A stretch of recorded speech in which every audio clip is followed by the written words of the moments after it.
Have you ever met someone, and for some reason, you just didn't like them? You couldn't explain it. They hadn't done anything wrong. They hadn't hurt you. But something about them, their voice, their face, the way they move, just irritated you.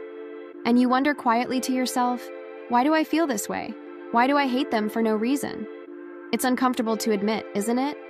Because hate sounds harsh, too heavy for something we can't even justify. But the truth is, this happens to almost everyone. It's a strange part of being human, one that reveals far more about ourselves than about the person we dislike.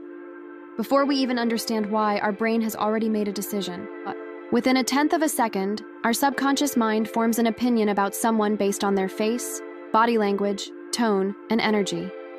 It's called thin slicing, the brain's way of making quick judgments for survival. Thousands of years ago, this instinct helped us sense danger. Now it makes us misjudge people. Your brain still operates like it's protecting you, scanning for threats, differences, and discomforts. So sometimes when you meet someone new and instantly feel off, it's not hatred. It's your subconscious saying, this person doesn't fit into what I know. But because we don't recognize that, we label the feeling as dislike. And over time, that small discomfort can harden into something stronger, resentment. One of the hardest truths to accept is that sometimes we dislike people who mirror parts of ourselves we don't want to see. Maybe they're loud when we wish we had their confidence. Maybe they're successful in areas where we've failed. Maybe they remind us of who we used to be or who we're afraid to become. It's not always about them. It's about what they awaken in us. Carl Jung once said, "Everything that irritates us about others can lead us to an understanding of ourselves." It's uncomfortable because it's true. Sometimes the people we hate the most are unconsciously showing us our insecurities, our envy, or our unresolved pain. Not all hate comes from the present. Sometimes it's a shadow from the past. We've all been hurt before, by friends, family, or people who broke our trust.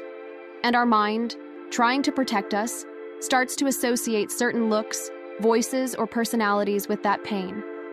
So when someone new reminds us, even slightly, of that old hurt, we react emotionally before we even realize it. It's not rational hatred, it's emotional memory. Your brain says, I've seen this before, and last time it hurt. So it warns you, not with logic, but with emotion.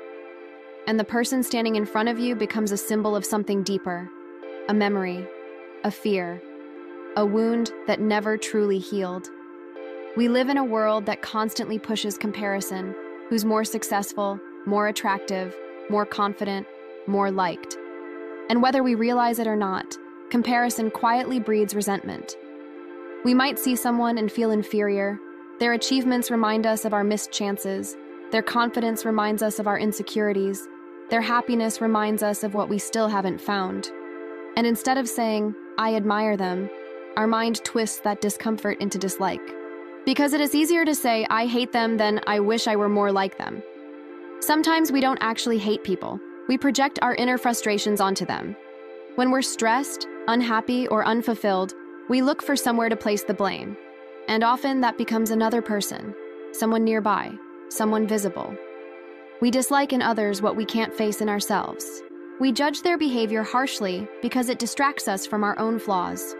It's a defense mechanism, projection, a psychological trick that lets us disown our own darkness by seeing it in someone else.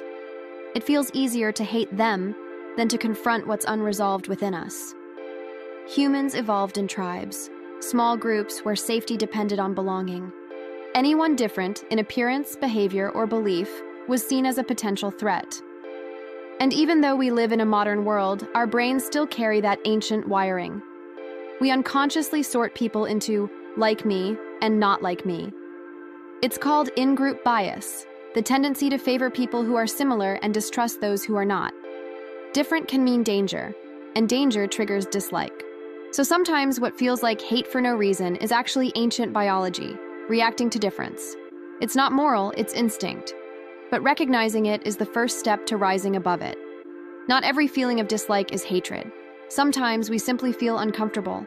Maybe someone's energy is too strong, their confidence intimidating, their silence unsettling. But our minds crave clear labels, so we simplify it.